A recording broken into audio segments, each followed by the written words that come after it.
Hi everyone, welcome to the sixth week interaction session on the advanced robotic course. So, my name is Soumya and I am a PMRF fellow at IIT Gandhinagar. And today, before this, we saw many things related to kinematics.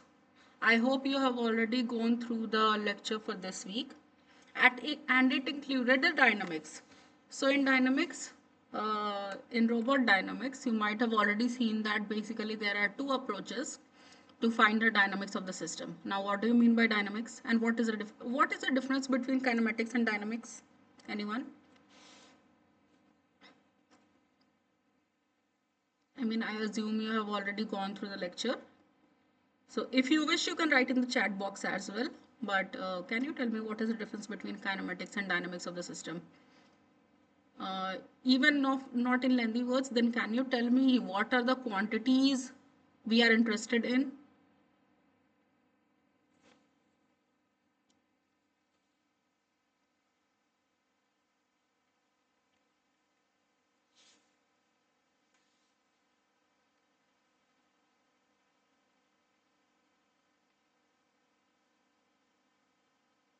I'm waiting for your answer. Do you have an answer?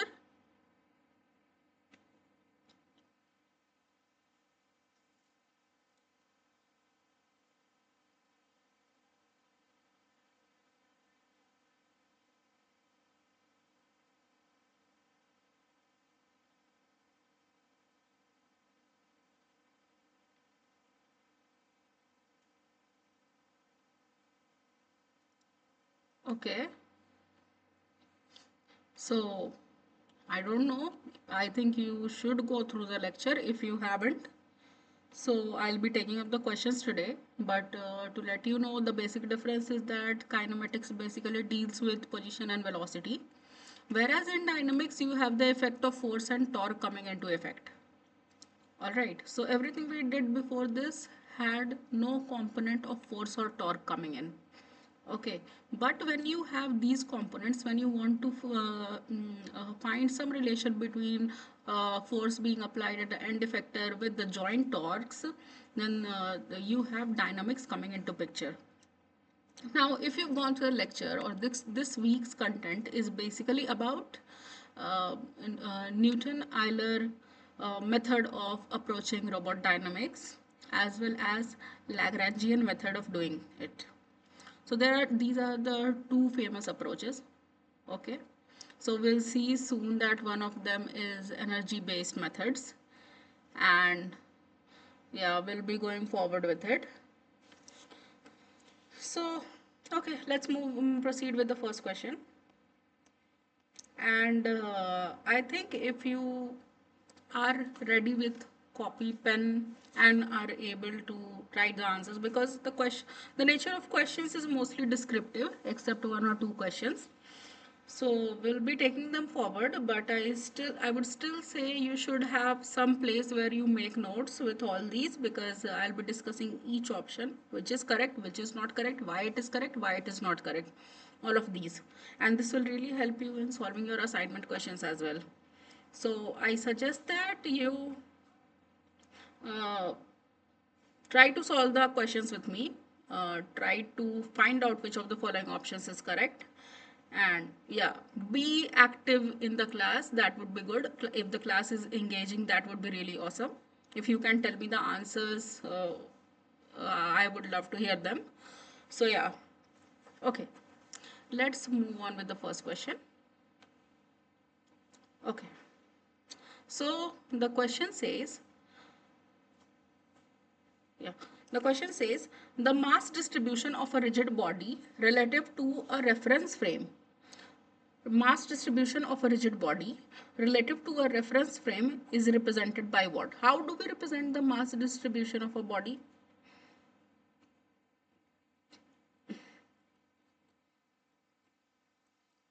If this is, let's say, a cube,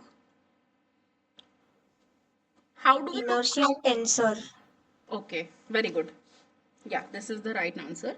Inertia tensor is the right answer. And Okay, I'll give the further answers why it is a tensor and all that. But yeah, the mass distribution of a rigid body relative to a reference frame is characterized by inertia tensor, right? And what is inertia tensor? So let me define it also.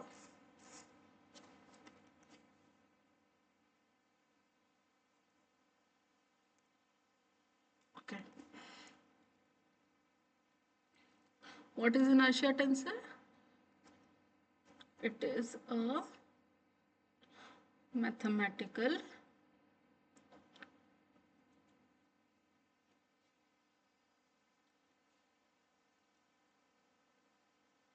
that describes how mass is distributed, or what is the mass distribution.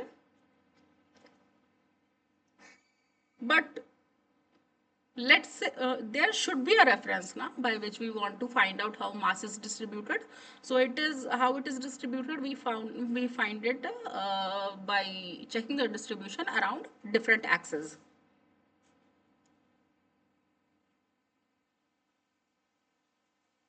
Okay.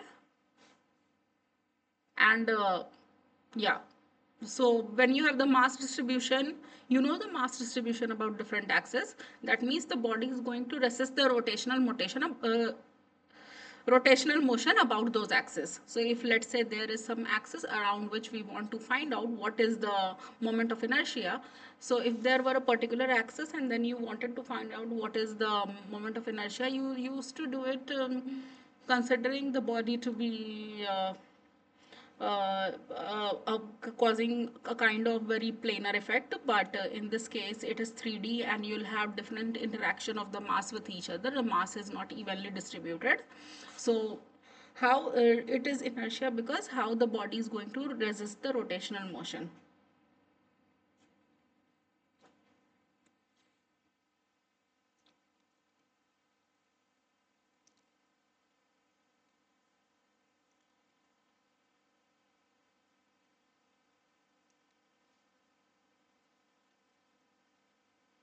Okay. So this that is the reason why inertia tensor is correct. Now why center of gravity is incorrect? So center of gravity has nothing to do with mass distribution, right? Center of gravity is just a point where the total gravitational force can be considered to act on a body. So it does not describe the mass distribution or rotational inertia of the body. It is just a point where we consider that okay, all the forces have to act. Okay, then the other option is center of mass. Center of mass is basically average location of mass in the body, which provides an ideal idea of mass distribution in a linear sense, that okay, if the center of mass lies somewhere in the upper side, then I have more mass here. So that is a thing only you get. You don't get a clear quantitative idea of the distribution of mass. So it does not capture the rotational dynamics which require the inertia tensor. Okay. And yeah, none of the above is already incorrect. Okay. I hope this question is clear. Okay. Let's move to the next question.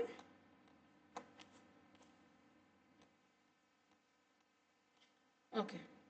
In the Newton-Euler method, the forces acting at the center of gravity of the links are found using what? Is it inward iteration? Is it outward iteration? It is inward and outward iteration both, or it is static force analysis?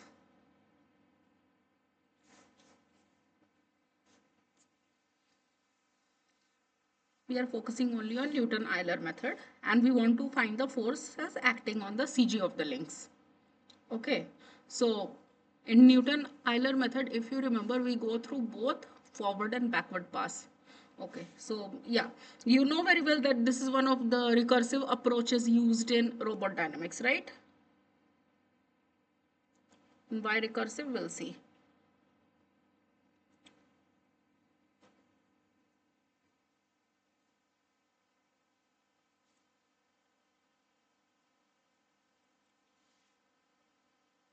It is one of the recursive approaches that is used in robot dynamics, and it goes through two phases. One is forward iteration, or rather it is outward iteration.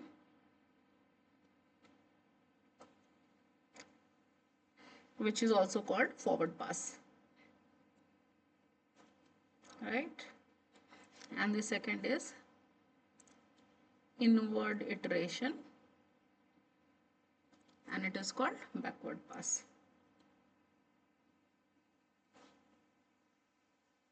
All right. So what happens in both, so these are the two main passes. Now what happens in outward iteration? Let's talk about it in detail. What is computed in outward iteration, if you remember from the lecture?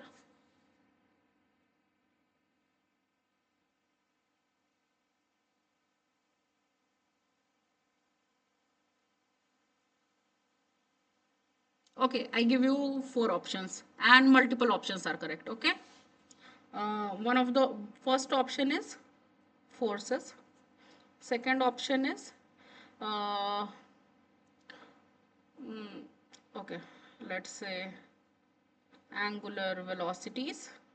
Third option is linear velocities. And fourth option is torque. What does outward iteration or forward pass calculate out of these 4? Multiple options can be correct.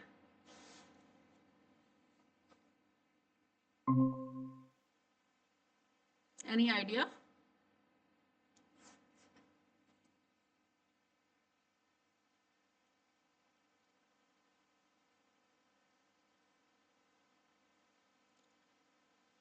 So there is a forward pass, right, in which you start from the base and you continue moving outward towards the end effector. That is the forward pass, right?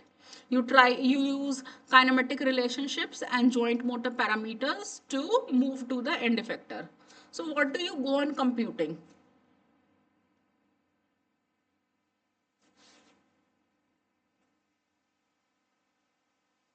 Come on. You should answer this question. Very important.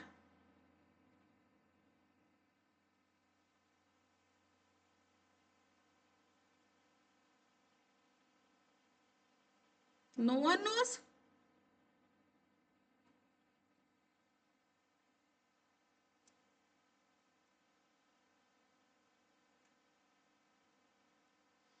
Okay. Okay, then I'll give you the answer. So this outward iteration computes linear and angular velocities and acceleration. Okay. Of what? Of each link starting from the base to end effector. Okay. And what does it use? It uses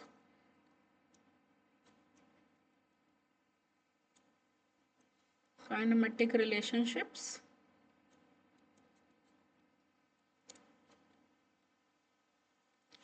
and joint parameters of the motor.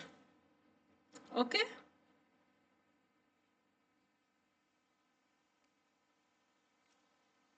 So motion. Okay. What does inward iteration do?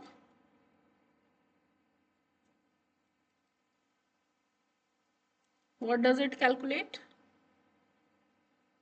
It basically calculates forces and torques acting at each link's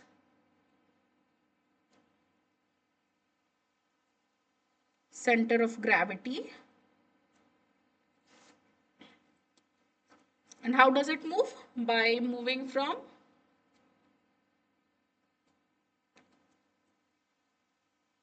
end effector back towards the base. And how is this calculated?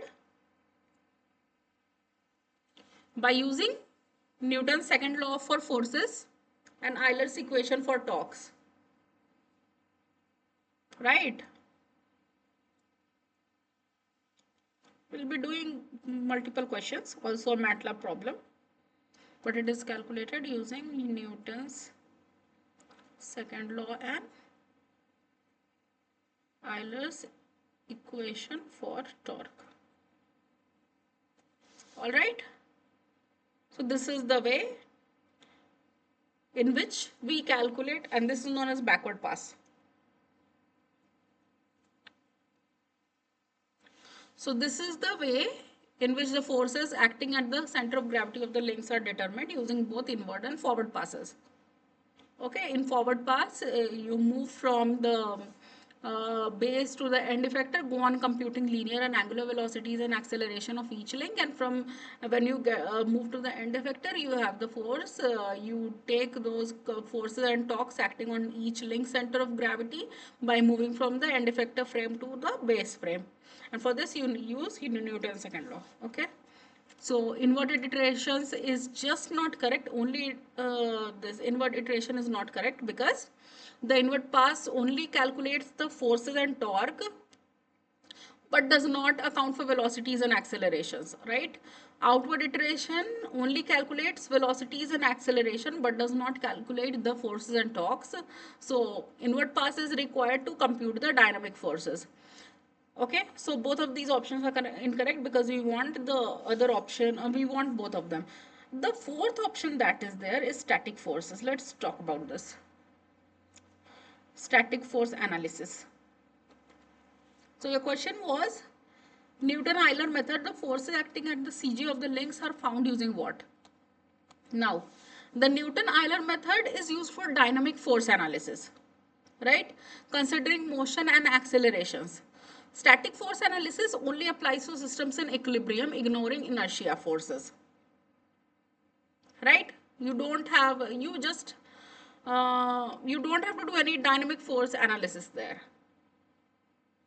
Okay, so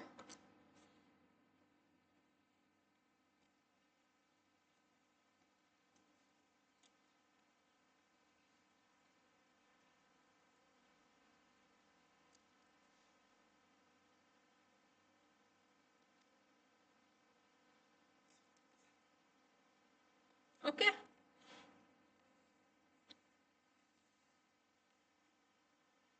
Okay, so I think this is clear. Any questions on this?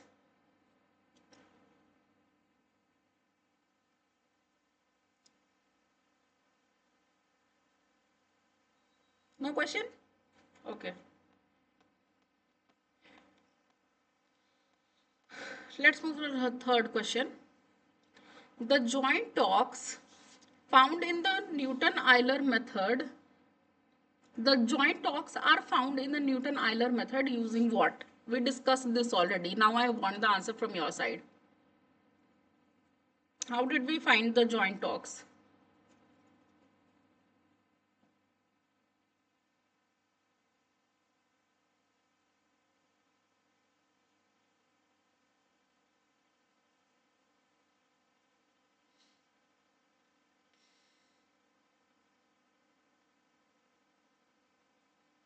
You can write in the chat box as well.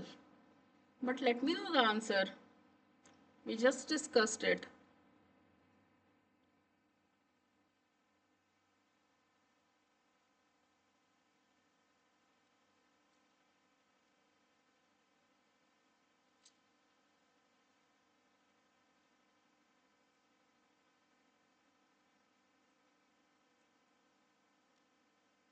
Okay.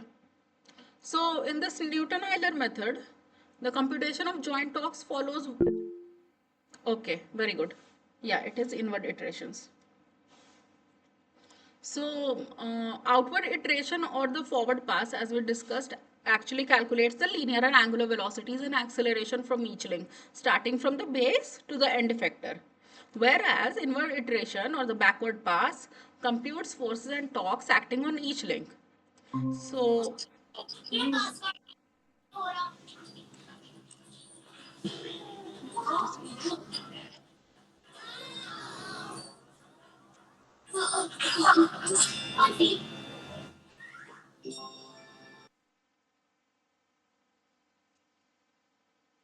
Okay.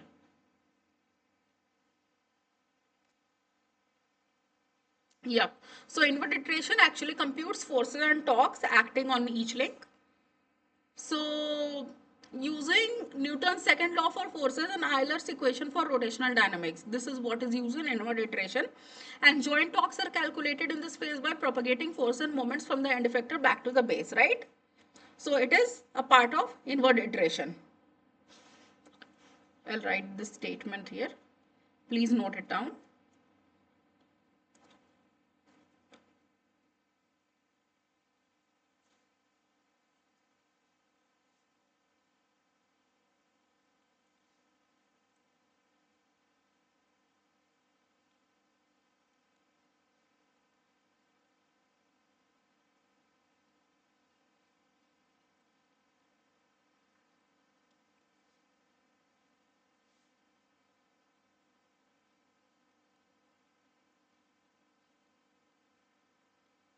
Okay, so inward iteration is the correct answer.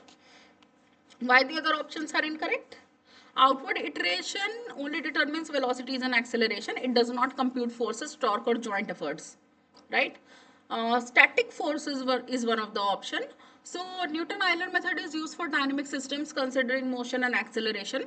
So static force analysis ignores inertial forces, making it unsuitable for torque calculations, right? And yeah, one of them is none of the above, so we don't care. So this inward iteration is the correct answer. Okay, now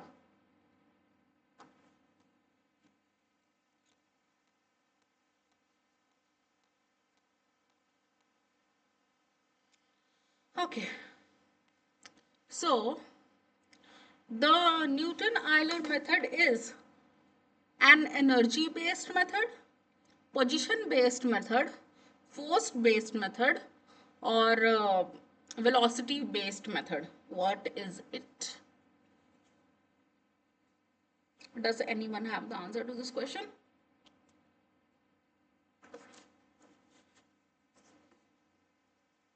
Energy based?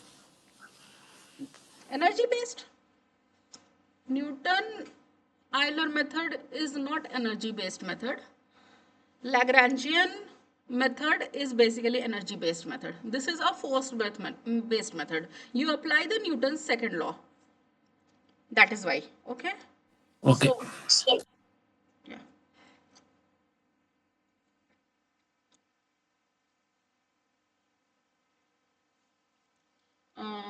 For computing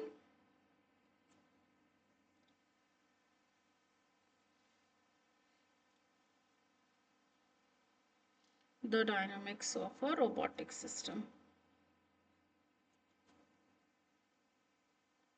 it is based on it is based on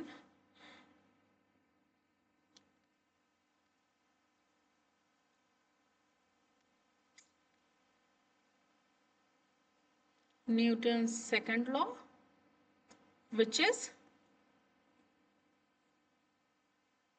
force is equal to mass into acceleration, and it is based on Euler's rotational equation, which governs the angular motion using torque. So the first one is linear motion using forces. The second one is angular motion using torque. Torque is equal to I alpha, right? So this method systematically computes forces and torques through forward and backward iteration, making it a force-based approach. Okay, so it is not an energy-based method, because energy-based method, okay, I'll write here.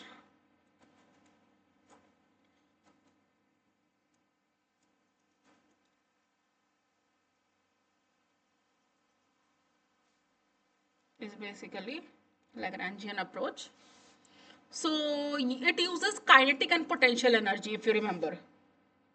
Kinetic energy minus potential energy, right? To derive Yes. equations, yeah, to derive equations of motion. And the Newton-Euler method does not involve energy computations directly. We rather go with force-based approach. It is not a position-based method because the Newton-Euler method primarily deals with forces and torques. It does not deal with just position. Position is a variable in kinematics, but is not the core principle of this method. It is based on forces and torques. Okay. The next option is velocity based method. Velocity is an important component of outward pass of the Newton-Euler method, where we go from base to the end effector. But the method ultimately computes forces and torques using Newton's and Euler laws. So it is classified as a force-based method. Force-based method. So only this option is correct.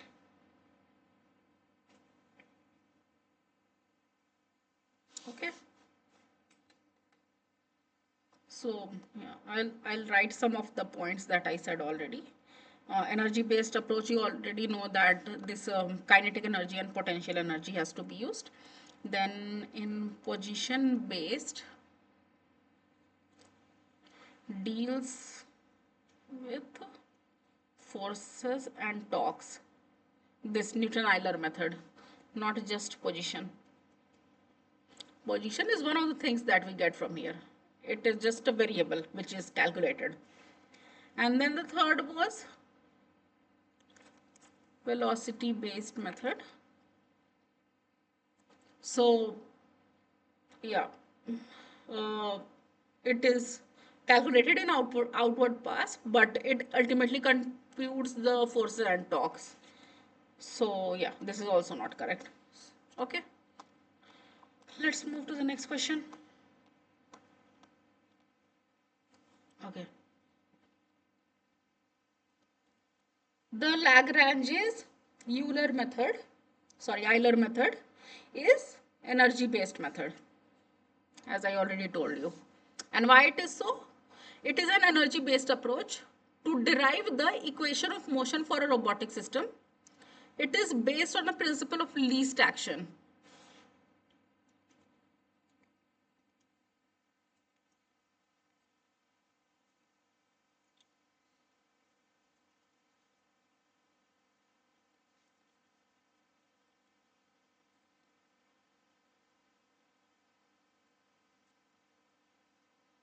Using the Lagrangian function, which is kinetic energy minus potential energy.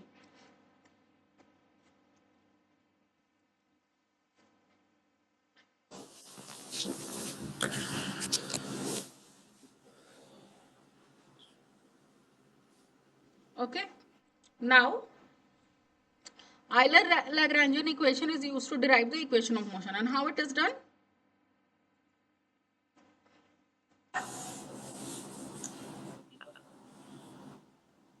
Anil, do you want to say something? Yeah, ma'am. Actually, I wanted to know what is the difference in both of the methods. In which situation we should use Euler-Lagrange, and which in other method, like we should use Newton-Euler. Like how to classify between these two methods, where we should approach for force-based or energy-based. Okay, I'll tell you. So, when the things become complicated, this energy-based method actually helps us because you get to know the kinetic energy, you get to know the potential energy, and subtracting and just differentiating them becomes really easy. But for both the approaches, this is for sure that when you have more than 2 to 3 links, you have to go with programming and you are not going to go with this. Uh, Normal way of calculation. So I'll come back to your question. Just let me finish a couple of questions. Then when we see the MATLAB question, I think your doubt will get clear. Okay, let's see here.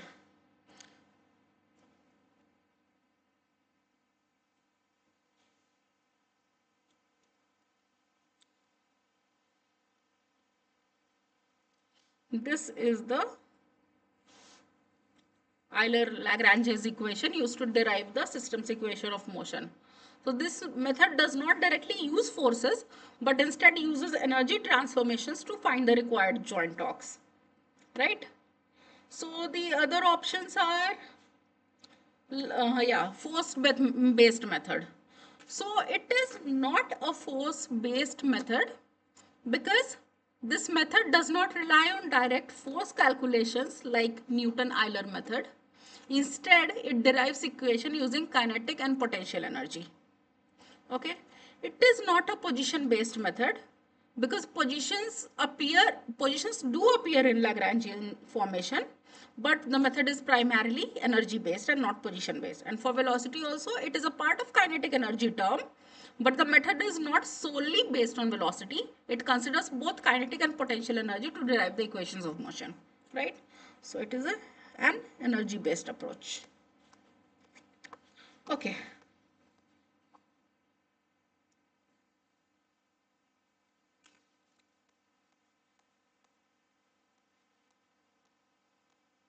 Okay. I want you all to solve this question right now and come up with an answer. I'll be solving them in some time. So it is basically a two-DOF RP manipulator. So RP means it is able to rotate about this axis, but then here it just moves forward and backward. So it is RP joint, revolute and prismatic joint. And using the Lagrangian Euler method, find the kinetic energy of the first link, and IZZ1 is the inertia of the link, of the first link. So can you find out what is the kinetic energy? We'll also find what is the potential energy. I want you to solve this. Then we'll move to the next question.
Does anyone have an answer?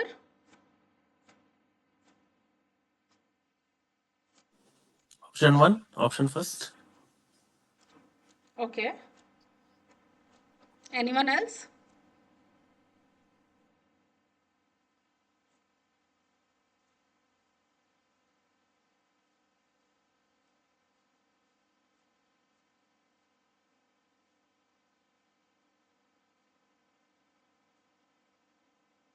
Yeah, option one is the correct answer.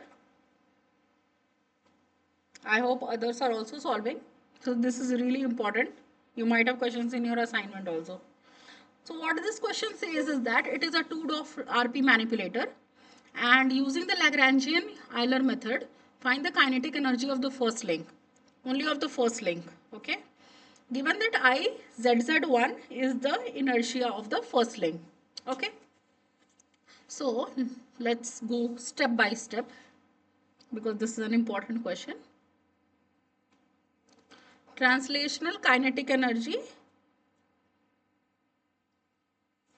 is half mv square, right? Rotational kinetic energy is half I omega square, right? Just K rotation is half I omega square. Okay. So for the first link of 2-DOF RP manipulator, so the link rotates about the fixed base with an angular velocity of theta 1 dot, right? Because theta 1 is the angle being made here. The center of mass of the first link is being located at a distance of L1 from the joint. So what is the translational kinetic energy?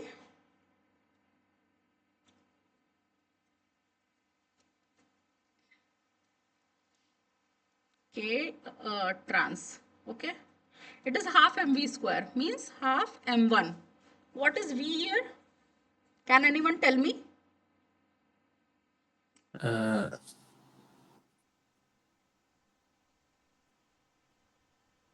L into theta dot square. Yeah. So basically it is L1 and theta 1 dot.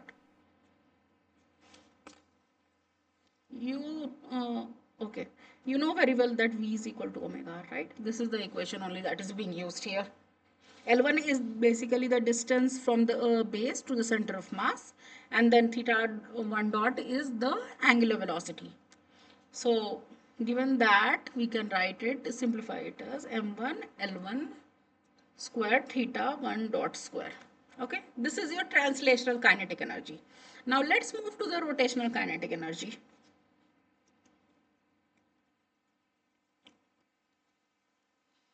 Okay, it is due to inertia.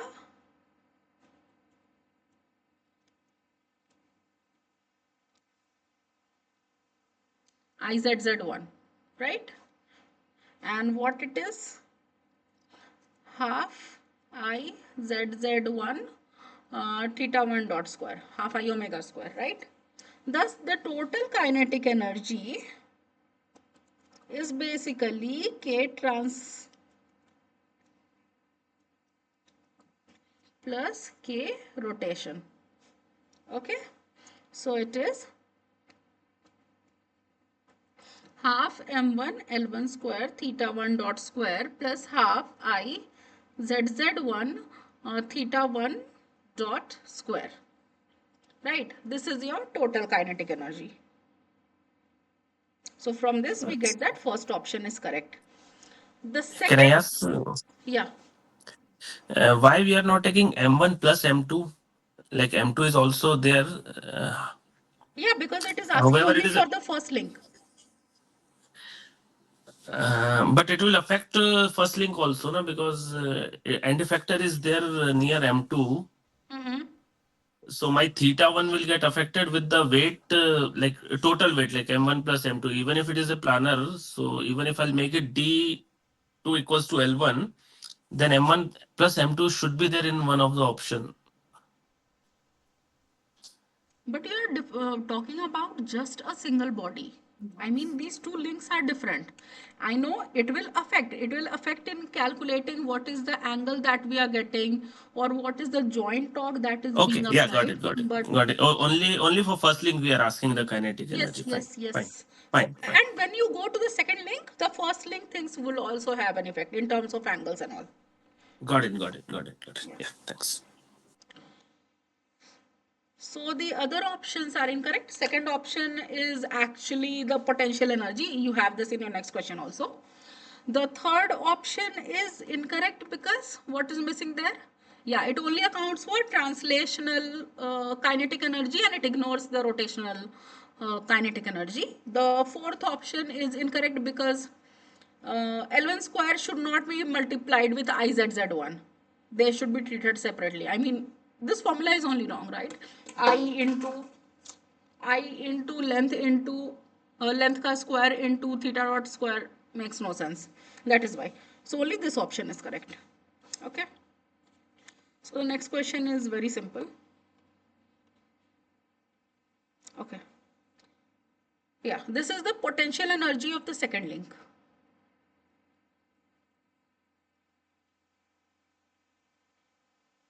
So in general, potential energy is given by mgh, right? So m2 is the mass of the second link, g is the acceleration due to gravity, and h is the vertical height of the center of mass of the second link. So let's say this is the, if I consider this to be the base, I'll change the color. This is your height of the center of mass of the second link.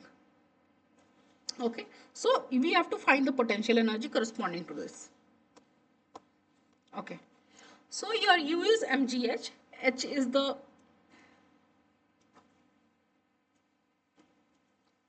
vertical height of center of mass of the second link.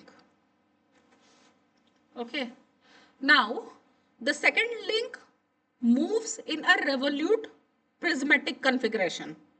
So the height depends on both the rotational motion of the first joint and the prismatic extension of the second link. Right so height depends on क्या rotational motion मुझे मिल रहा है first joint के कारण मतलब theta one has some role in defining what is the height of the centre of mass of my second link. Next thing is it has prismatic extension. So D2 is also going to come into picture. Okay. So let's find out what is the uh, this vertical height of the center of mass first in this picture. So this complete thing is given by D2 and this is theta 1. So this height is D2 sine theta 1, right? Sine theta 1 is equal to h upon D2, perpendicular upon base. Okay, so your h is given by D2 sine theta 1. So your potential energy of the second link is going to be mass into G into D2 sine theta 1. Right? So this first option is your correct option. The other options which have U2 is equal to M2 G D2 max.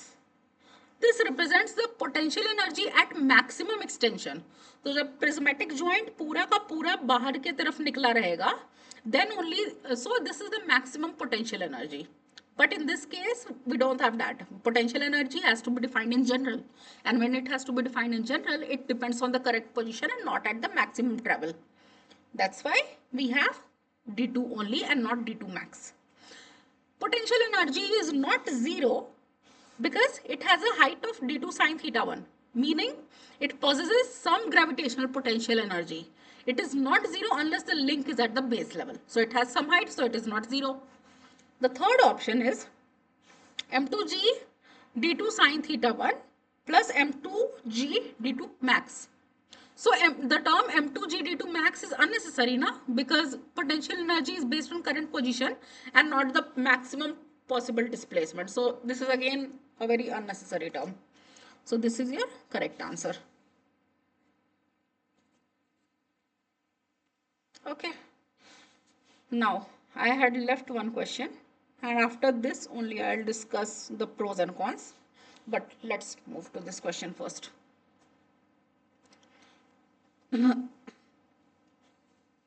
Okay.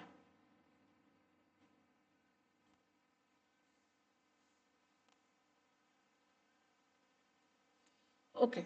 So in this Lagrange's Euler method, a scalar function called a Lagrangian is formed that is equal to what?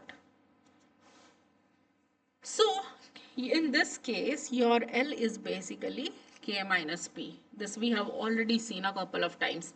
K is the kinetic energy of the system, P is the potential energy of the system. The function forms the basis of Lagrangian mechanics where the systems of equations of motions are derived using Euler-Lagrangian equation and which is given by d by dt of del L upon del Q I dot minus del L upon del Q I dot is equal to tau. If you remember the equation that I wrote earlier, yeah, this one. This is your equation. So since the Lagrangian is the difference between kinetic and potential energy, this is the correct answer, okay? So your correct option is difference between kinetic and potential energy. So sum of kinetic energy of each link is not correct, definitely, because Lagrangian is not just the sum of kinetic energy. Sum of potential energy of each link is not correct because it is not just the potential energy, and none of the above definitely goes incorrect. Okay. Now, here only I'll explain you. Okay. So, if you have tried solving a question using Newton-Euler method and Lagrangian method, which of them you found to be easy to solve? I found Lagrangian to be easy. It's more calculative. Like you have to just follow the process. Yeah, right. So when you want to derive something, I think Lagrangian is something which is very good. But before that, I'll make some comparisons. Newton-Euler method and let's say Lagrange's methods. Okay. When um, so the first thing with this is it is computationally efficient. It works well with recursive algorithms. So there is something called recursive Newton-Euler algorithm, making it ideal for real-time control. So mostly in industry now, you'll see this Newton-Euler method being used. So when you're working with industrial robots, for example, some articulated manipulators, or you want to compute joint forces and torques explicitly, you need faster numerical computations, and you're dealing with some complex robot structure with multiple rigid bodies or rigid joints. In that case, this method is helpful. But the problem with this is it is relatively complex to set up manually as than the Lagrangian method. You definitely need to program because Lagrangian method, as you said, follows a complete process. Kinetic energy निकालना है, potential energy निकालना है, उसको differentiate करना है, you get torque one, you get torque two, but it is for two values of torque only. But yeah, the process is really systematic. Whereas in Newton-Euler method, yeah, it is not a process that is already said. Rather, you have the matrices coming into play, and then you have to find out all the matrices, the Coriolis forces, and the gravity, and then you have to make it equivalent to tau 1. So this is not a very systematic process, but this is used where there is recursive need of computation. So industry mostly uses this. So it is mostly used in industrial manipulators, in some humanoid robots, because you need recursive formulation to handle some legged motion kind of thing. You have a feet and then you want to estimate what is the force or torque acting on the knee and at the hip. So this becomes really helpful and in real time robot control systems. But what happens with Lagrangian is Lagrangian method is best when we need a mathematical formulation that is easier to derive for simple systems. Obviously, for a very complex system, you're not going to derive. You're definitely going to use some program. But when you want a systematic derivation, then you want to use this Lagrangian method. I mean, I find it less prone to error because it is a very systematic way. Secondly, when you have fewer degrees of freedom, yeah, it is good. When you are working with symbolic computation and you don't need all the values occurring every time in MATLAB, Mathematica, then this works well. Okay, and the thing is that it is, yeah, elegant and systematic approach. It has generalized equations of motions in matrix form, which is useful for control design as well. So let's say you are supposed to design some controller. So yeah, matrix form representation really helps, and it works well in symbolic computation. It is computationally expensive for high degrees of freedom robots because you need to compute large matrices, you need to differentiate a lot and get the things done. And it is not efficient for real time application because you might need matrix inversion now and then. So it is not efficient for real time application. It slows down. So it is usually used in research. I have seen my colleagues doing this always because since we are in research field, we are not very like um dependent on what is the time in which I'm simulating, if this works for industry or not. We are generally trying to find out if this derivation kind of thing is correct or not, this mathematical formulation is correct or not. So we use them. Then, yeah, when there is some robotic trajectory, so it is good for optimization. It is good because it provides explicit equation of motion. So we want that where torque is related to all the terms. Then yeah, it is good method when we want to derive some control laws. Let's say computed torque control or linear quadratic regulator. If you have studied a bit of advanced control system, you would know this. So yeah, this is good. So I'll just instead of doing this, I'll tell you.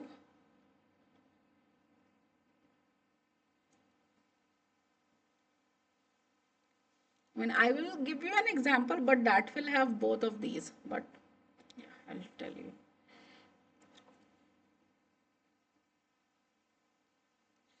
So there are many criterias in which,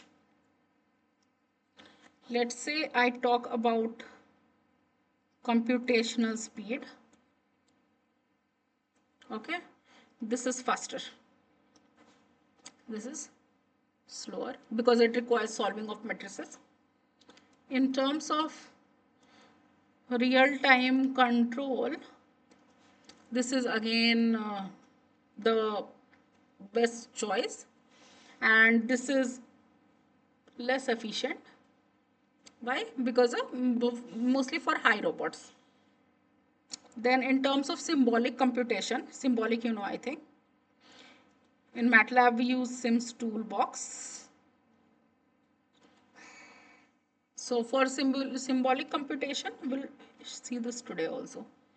Symbolic computation, this is really complex because it is very difficult to represent in the I mean, you have a couple of equations, you are finding out everything in forward pass and reverse pass. You just don't have a single equation that you are going to use. So it is complex, but it is easier to get for small robots. Again, I'm saying for small robots because for large robots, everything becomes complex. Both the sides, it becomes complex. Okay. Then fourth is, uh, yeah, one more thing. If you have constraints in your system, na, Newton-Euler is not a good way because Lagrangian actually handles the constraints better. So that is one of the thing. Now for high DOF system, this is efficient definitely when you are programming, and this becomes complex. For matrix based formulation, so when you design controllers, there are many controllers in which you want to use the matrices directly. X dot being represented as AX plus BU. So for matrix based formulation, this does not have direct way, but yeah, this actually generates structured equations. Okay, and for industrial robots, this is preferred, this is not widely used. Okay, so yeah, it depends what you want. If you need real-time control for an industrial robot, go for Newton-Euler. If you want structured mathematical derivation for robot dynamics, use Lagrangian. For low DOF systems, Lagrangian is easier to derive. For the high DOF robots, humanoid or complex robotic arm, Newton-Euler is computationally more efficient. So for simulation and control design, use Lagrangian. For real-time control and efficiency, use Newton-Euler. So yeah, these are the two lines that are the most important things.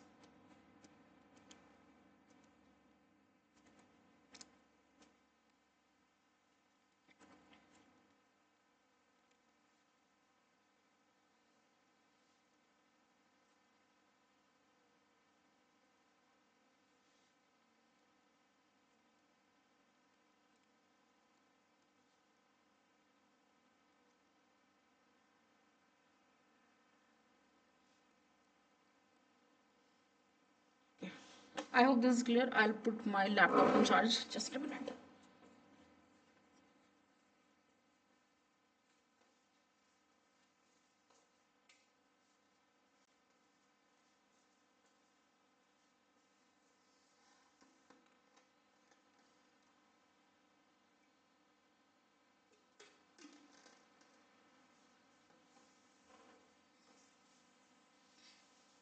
Okay. So I think this is clear. Yeah. Okay. Now let's move to the next question.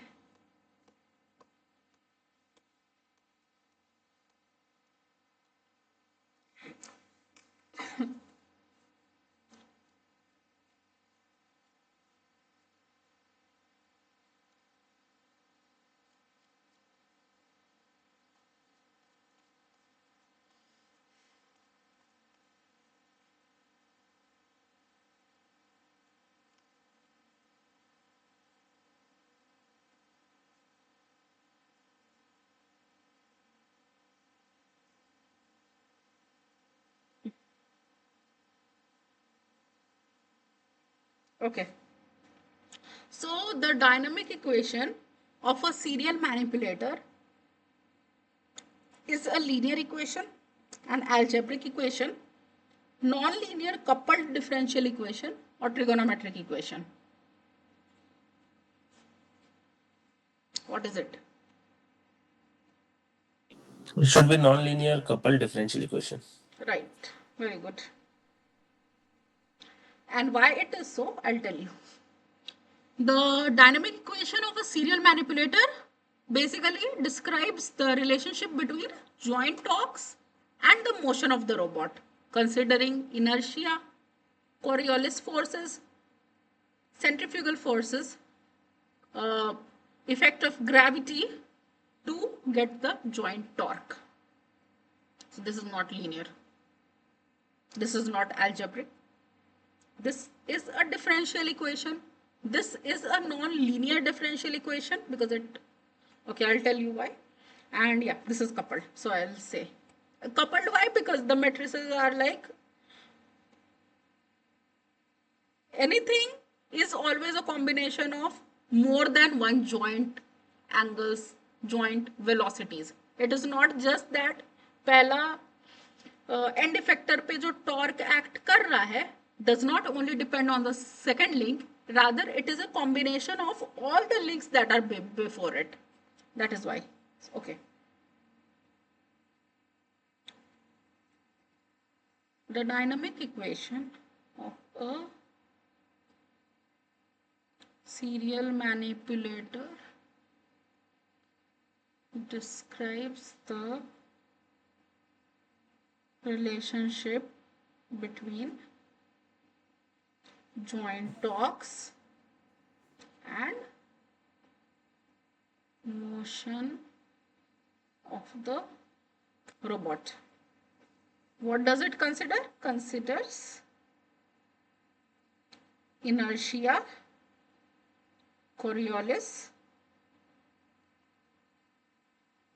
gravitational effects, right? So how is it represented?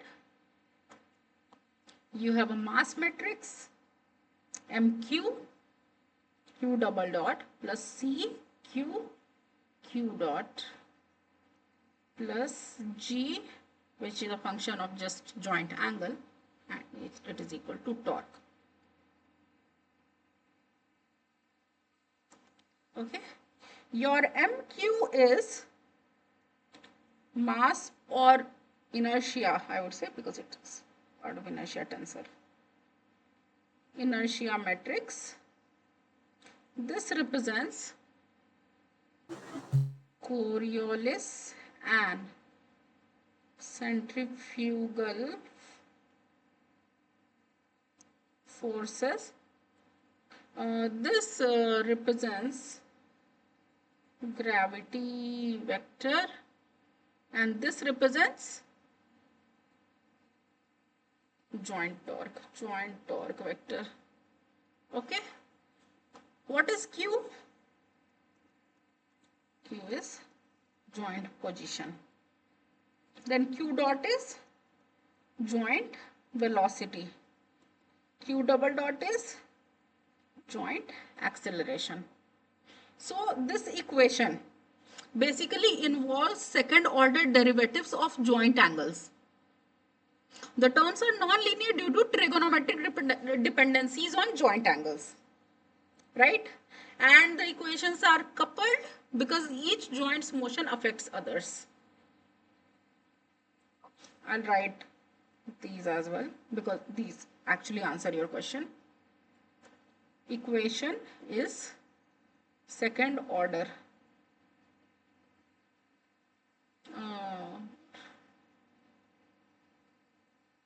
Involves second order derivatives of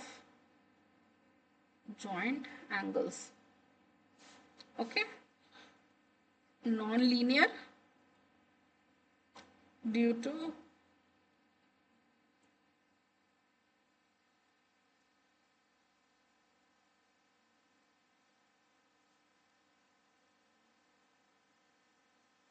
okay, and why coupled? because each joint's motion affects others. So it forms a system of non-linear coupled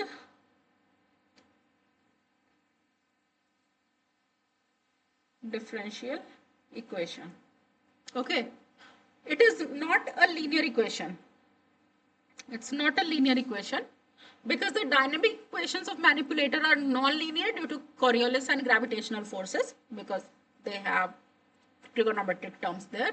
It is not an algebraic equation because the orders involve differential terms, time derivatives, making them differential, not purely algebraic.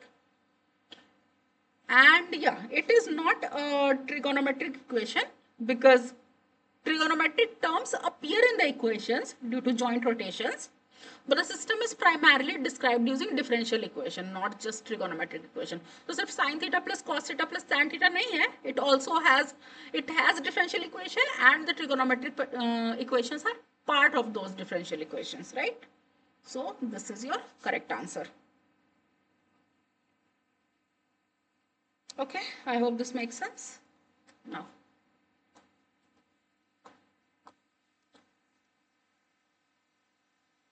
Okay.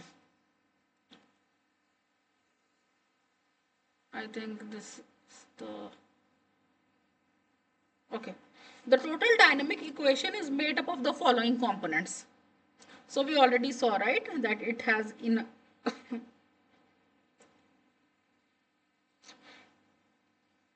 we already saw this. It has inertia term.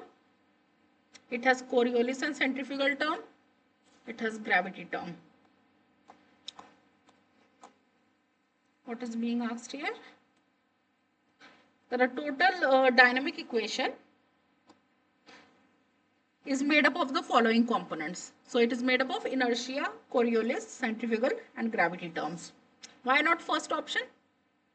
Because dynamic equation describes motion, not just static equilibrium. So static forces would only be relevant in static force analysis. All right. Then there is another option of inertia and gravity term. It is incomplete because it excludes the Coriolis and centrifugal forces, which are crucial. And the third one is only inertia forces. This is also incomplete as it ignores gravity, centrifugal, Coriolis, all of them. That is why. Okay. So this is your correct option. All right. Now,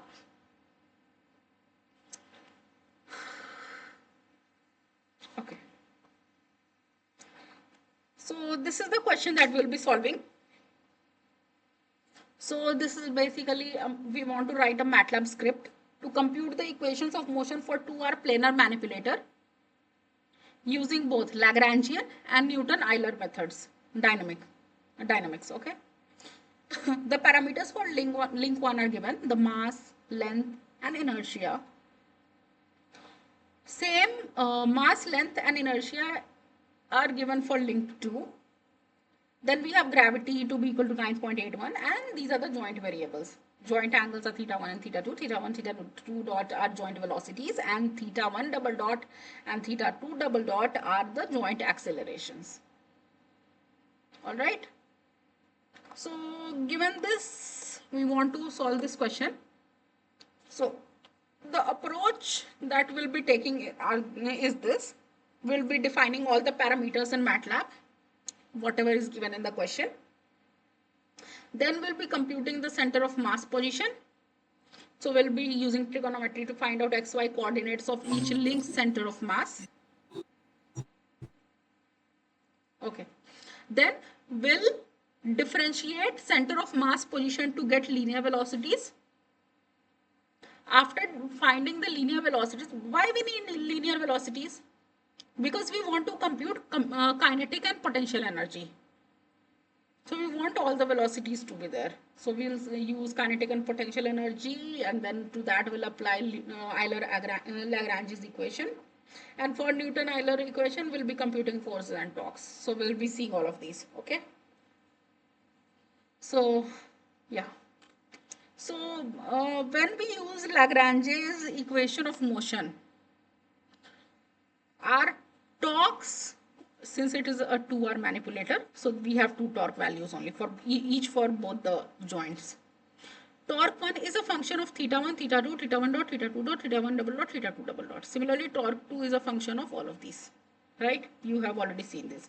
These represent the torques required at each joint. Now, Newton-Euler equation of motion actually tries to find a relation between I1 into theta 1 double dot plus torque tau 1, and for link 2 it is combined acceleration effect of both the links plus torque 2. These equations validate the Lagrangian equation through a force-based approach, and this represents the energy-based approach. So Lagrangian approach uses an energy-based method. Newton-Euler approach uses a force-based recursive method. Both methods should yield equivalent equation of motion, right? Okay, I think I have the code here, but before that, yeah, this is what I was saying, that Lagrangian approach uses energy-based, Newton-Euler uses force-based, and both the methods should use equivalent equation. We should get equivalent equations for both of them. Before diving directly into the MATLAB code, I would like to compute something manually. That is what we can plug in the code. Okay, so let's use first standard kinematic equations, because once all the parameters are defined, you have defined m1, m2, l1, l2, i1, i2, all of them. If you have defined in the code, what is the next thing we are doing? First thing is define everything, right?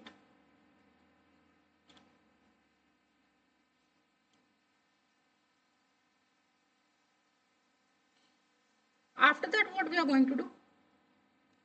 We are basically going to compute the center of mass position of both the links.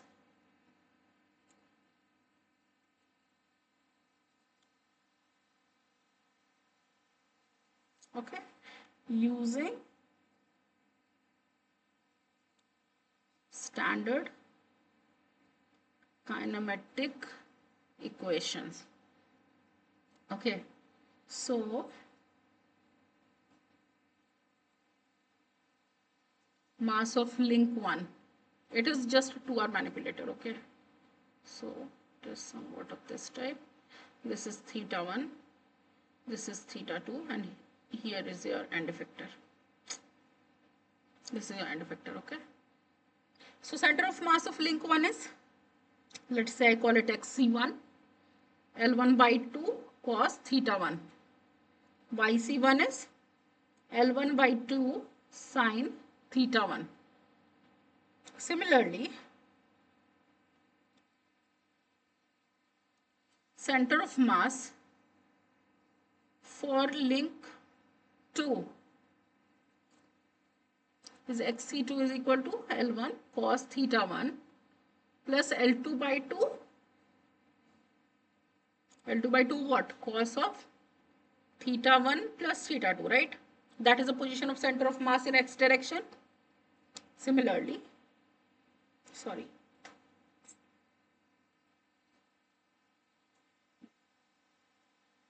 YC2 is L1 sine theta 1 plus L2 by 2 sine theta 1 plus theta 2. Okay, this is the position of center of mass for both the links. After this, what we want to do is we want to compute the velocities.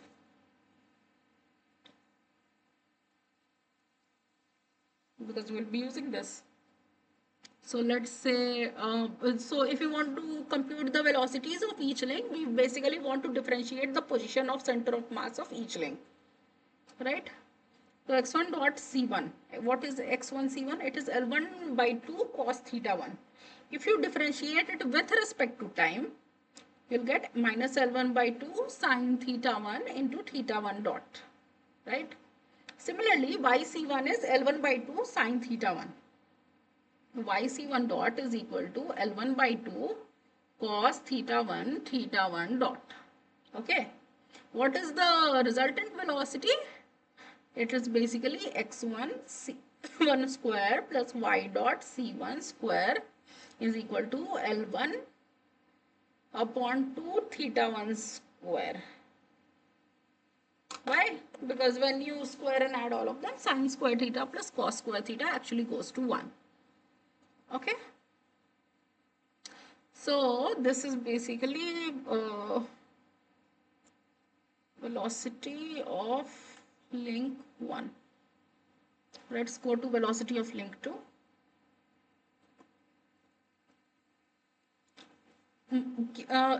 Be in habit to do such calculations.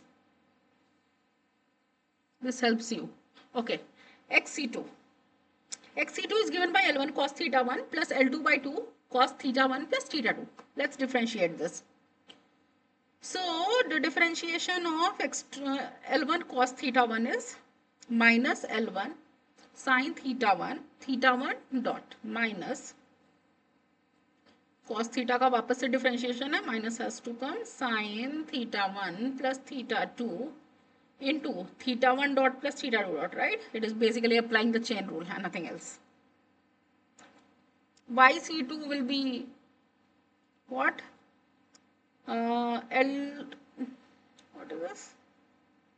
L1 sin theta 1 means L1 cos theta 1 dot plus L2 by 2 cos theta 1 plus theta 2 into theta 1 dot plus theta 2 dot, right? So your velocity of link 2 is what? It is basically x dot c2 square plus y c2 square. Okay. Now what we'll do? Since we have found the velocities of center of mass of each of the links, we can directly compute the kinetic energy. Now this kinetic energy has to be sum of two things, translational and rotational. Okay.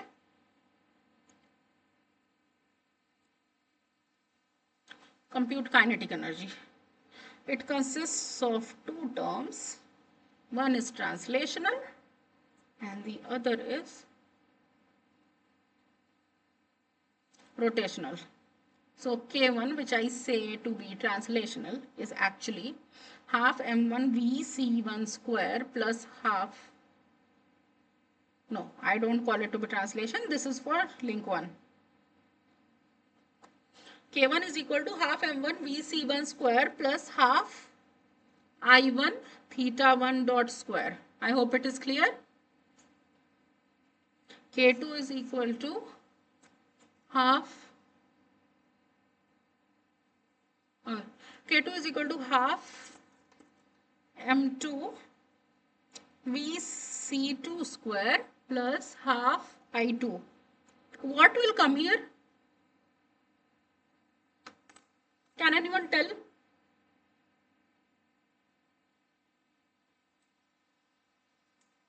It is for link 2. So for link 2, what would be half I omega square में omega क्या आएगा?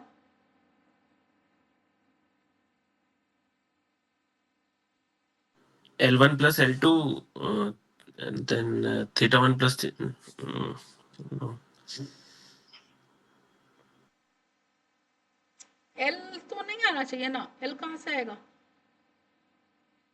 I mean L would be a part of VC1 and VC2 that we have.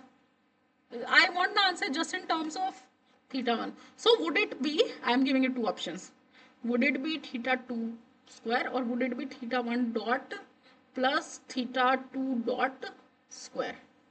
ये क्या होगा? Link 1 में सिर्फ half into I1 theta 1 dot square आया. For kinetic energy of link 2, for the rotational part, theta 1 plus theta 2 dot दोनों involved होगा या नहीं होगा? I think दोनों होगा involved. Theta 1 plus Yes. theta 2. Yes.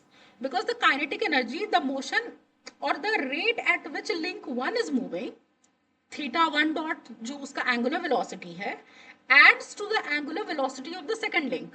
So in the second link, it would not just be theta 2 dot से वो move कर रहा है तो half I2 theta 2 dot would give me the kinetic energy. No. It has the kinetic energy which is coming from the first link as well. So both of them will be here. So we'll select this and it would be theta 1 dot plus theta 2 dot square. Okay. So total kinetic energy would be K is equal to K1 plus K2. Okay. Now, step 5. So this is all we are going to use in the code. So that is why I am explaining everything here, that how all of the equations are coming over there. Now let's compute the potential energy. P1 is equal to M1G YC1, right? The distance between the ground or the vertical height between the ground and the Y center of mass of link 1 is the potential energy for link 1. For link 2, it is M2G YC2. Okay. So your total potential energy is basically P is equal to P1 plus P2. Okay. After this, what we'll do?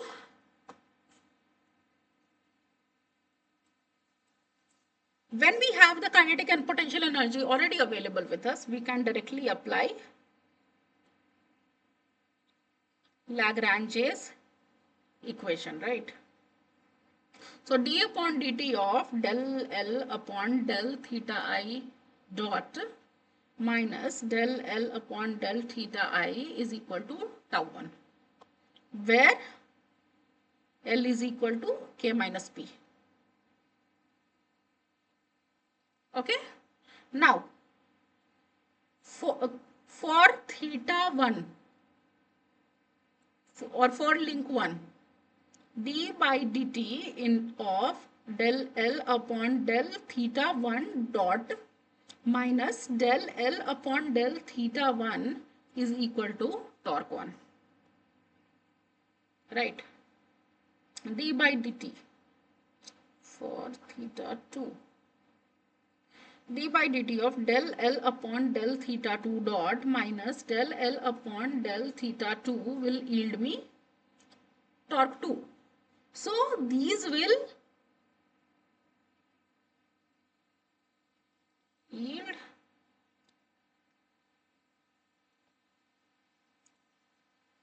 dynamic equations. All right. So this is what we'll be doing for Lagrange's. Now the other thing is, we are also supposed to do this with Newton-Euler method. So for Newton-Euler formulation, what we'll do? We'll have a forward pass and a backward pass, right? So it is a force-based method. Lagrangian was an energy-based method. This is a force-based method. So we'll have two things going on. One is forward pass, where we compute velocities and accelerations. So what we'll do? We'll first calculate linear acceleration of link 1 center of mass. It is given by AC1 is equal to theta 1 double dot into RC1. Makes sense?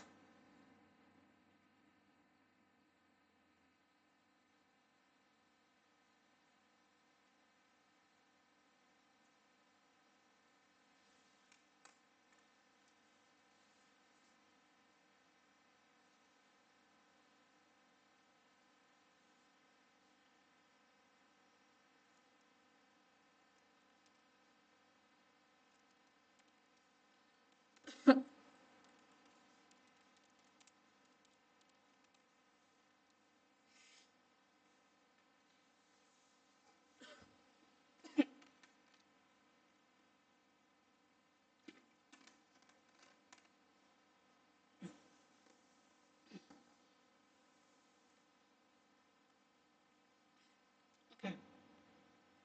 Okay. How has this come? AC1 is basically the linear acceleration of center of mass of link 1, right? Theta 1 double dot is angular acceleration of link 1, and RC1 is position vector from the joint to the center of mass of link 1, base से लेकर mass तक. So do you remember this? A is equal to alpha r. It is the same thing. Just now you have come to know that it comes from cross product. So it comes because the mass of link 1 moves in a circular path around the base joint. So in rotational motion, the tangential acceleration of a point on a rotating body is given by a tangential is equal to alpha into r. Alpha is the angular acceleration, r is the radius from the pivot to the center of mass. So since link 1 is a rigid body rotating about a fixed joint, its center of mass will experience acceleration of theta 1 double dot into RC1, which means the center of mass is accelerating tangential to its circular trajectory. Alright? From there this comes. Okay.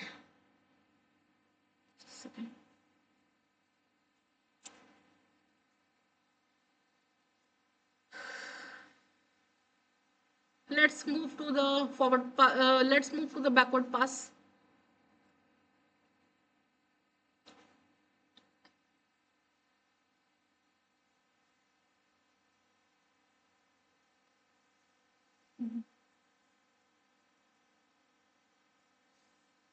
No, we cannot move since we haven't covered yet this. Linear acceleration of link to center of mass. It is given by, since it is not now about a fixed base, it is about the center, it is rotating about the center of mass of link 1. So the acceleration of first link would also come into picture, plus theta 2 dot into RC2. Okay. Now let's go for backward pass, which is inward iteration to compute forces and torque. In the first,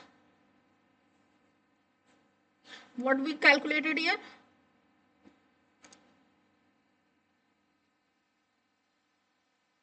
Computed velocities and acceleration, right? Here compute forces and torque.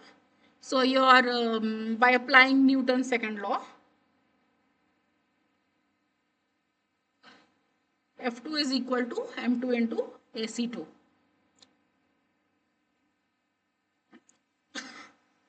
So your T2 or the torque specific for the second joint is basically this. I hope you know the derivation for this. It is basically going to be a combination of both of these, torque 1 and torque 2. Torque 2 wala term. So basically your torque 2, just a second, I think something has happened.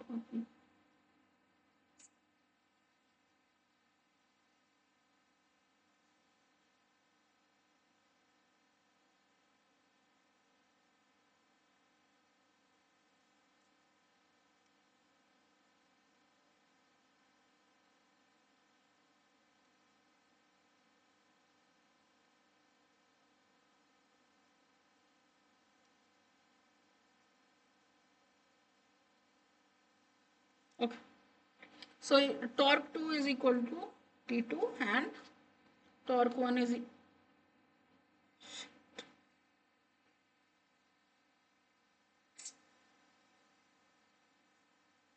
I won't be able to write because my stylus broke and I don't know what to do.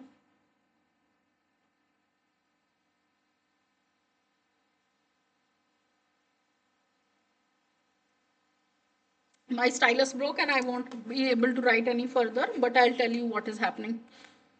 Okay, so from here torque 2 is equal to T2 and torque 1 will be equal to T1 plus T2. I won't be able to write any further, but the final equations after this you have to derive is MQ into Q double dot plus CQ Q dot into Q dot plus GQ is equal to torque, which you already know, the nonlinear coupled differential equation.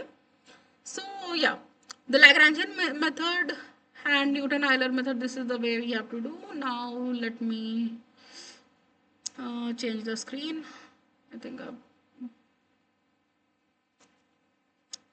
I am almost done with this. I had to write just one more line, but my stylus broke, so I would just switch directly to MATLAB.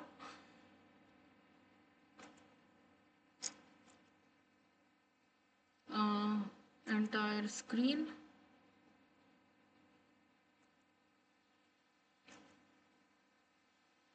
Okay, let me switch to MATLAB, but before that, let me put that into recording as well.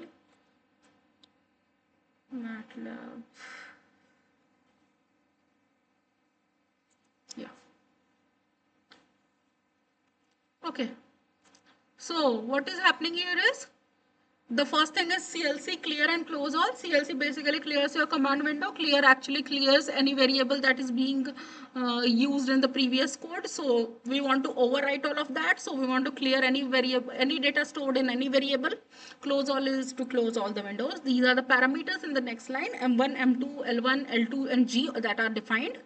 I1 and I2 are then defined directly, assuming that the rods are uniform, so it is 1 by 3 m1 l1 square and I2 is 1 by 3 m2 l2 square. Then we have used the symbolic toolbox. Why symbolic toolbox? So when I was telling you about how we can represent everything symbolically, it was theta 1 dot theta 1 theta 2 d theta 1 d theta 2 d theta. So all of these things can be represented symbolically. I mean, what I mean is, if you don't use Sims toolbox, what would happen is you will have to assign some value to the variable. In this case, we don't want to assign any value to the variable. We want to keep theta 1 as theta 1 and keep on differentiating it. ताकि theta 1 को हमको 5 value 6 value ना देना पड़े. So we just want it to be a variable being treated as a variable when performing all the calculations. If you don't use symbolic toolbox, you won't be able to do this. You'll have to assign a value, and you cannot, when you differentiate a constant value, it is going to give you 0, right? That is why we use Sims toolbox. Now, whatever we did, position of the center of mass is defined like this. xc1 is defined, xc2 is defined, yc1, yc2, right? We already saw the calculation right now. Velocity of the center of mass is also defined by differentiating it with respect to theta 1, with differentiating,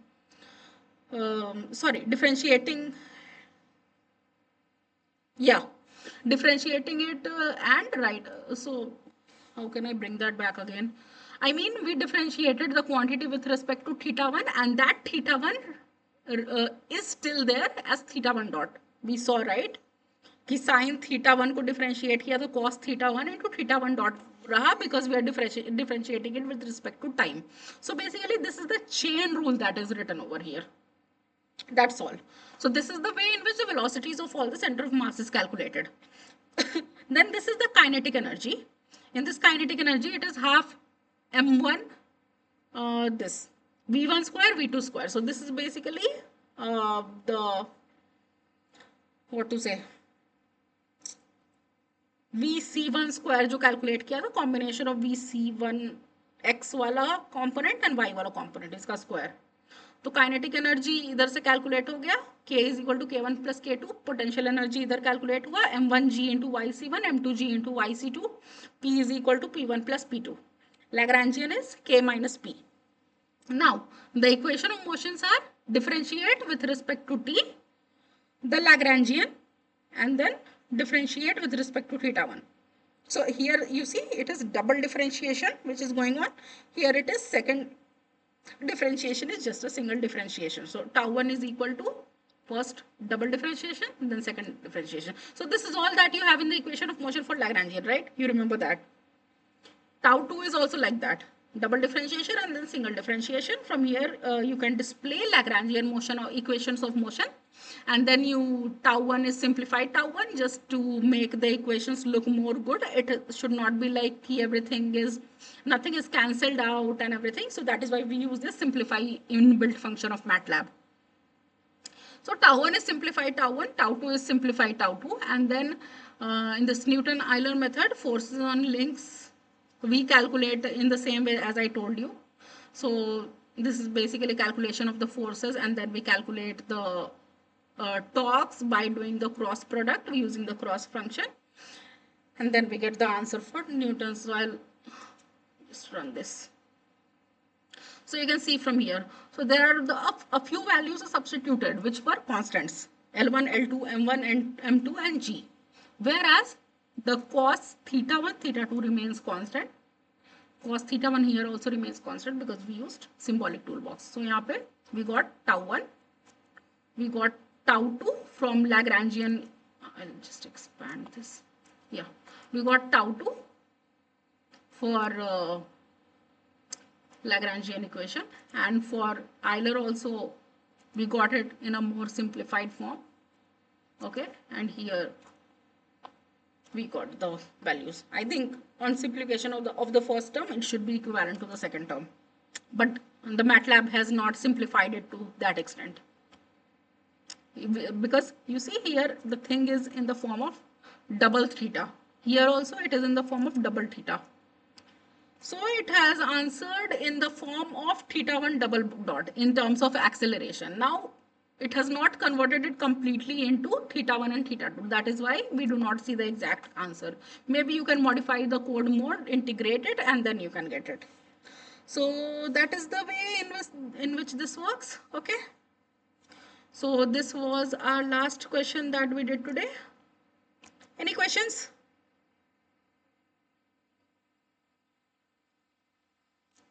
Hope I'm able to record here.